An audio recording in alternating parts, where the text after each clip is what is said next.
ବଞ୍ଚି ସିଏ ଯାଏ। ତମେ ମତେ ଭୁଲ ବୁଝ ନା। ଥରୁଟିଏ ତମେ ମତେ ବୁଝିବାକୁ ଚେଷ୍ଟା କର।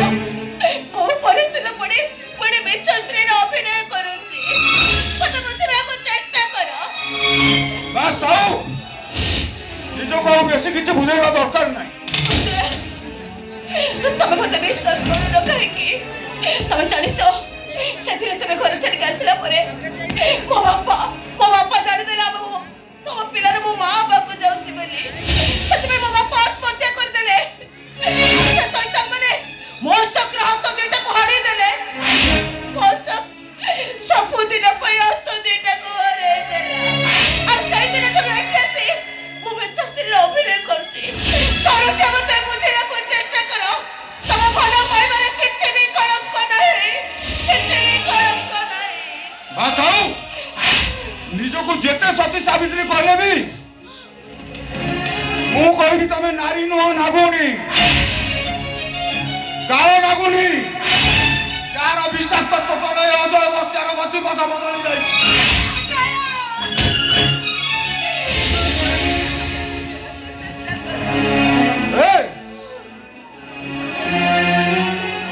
ଡାକିବାର ଅଧିକାର ତମର ନାହିଁ। କାହିଁକି? କଣ ପାଇଁ କେଇଟା ଟଙ୍କାରେ ମୋ ଘର ପାଇବାକୁ ଏମିତି ଭାବରେ ବିକ୍ରି କରିଦେବ?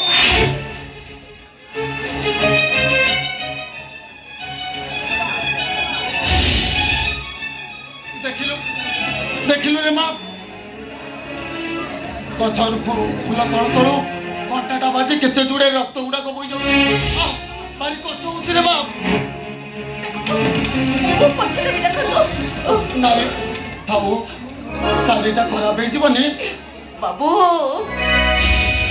ଆପଣଙ୍କର ଏ ରକ୍ତ ଠାରୁ ମୋର ଏ ଶାଢ଼ୀର ଦାମଟା କଣ ବେଶୀ? ଦେଖନ୍ତୁ, ମୁଁ ପଛେଦେବି ମୁଁ।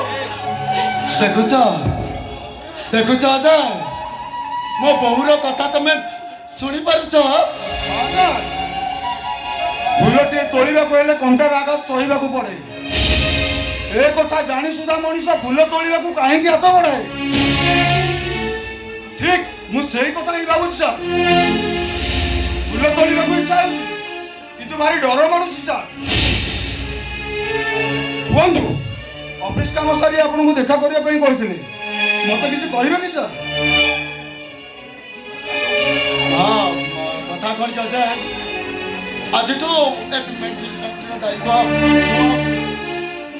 ସବୁ ଦାୟିତ୍ୱ ମୋର ଏଇ ବୋହୁ ମା ବୁଝିବେ। ମୁଁ ଦିଲ୍ଲୀରୁ ଫେରିବା ଯାଏ ଯାହା ସବୁ କମ୍ପାନୀର କାମ କରିବାକୁ ହବ ସବୁ ମୋ ବୋହୁ ମାଙ୍କଠୁ ବୁଝିପାରିବ। ଠିକ ଅଛି ସାର୍, ମୁଁ ଆସୁଛି ସାର୍, ନମସ୍କାର।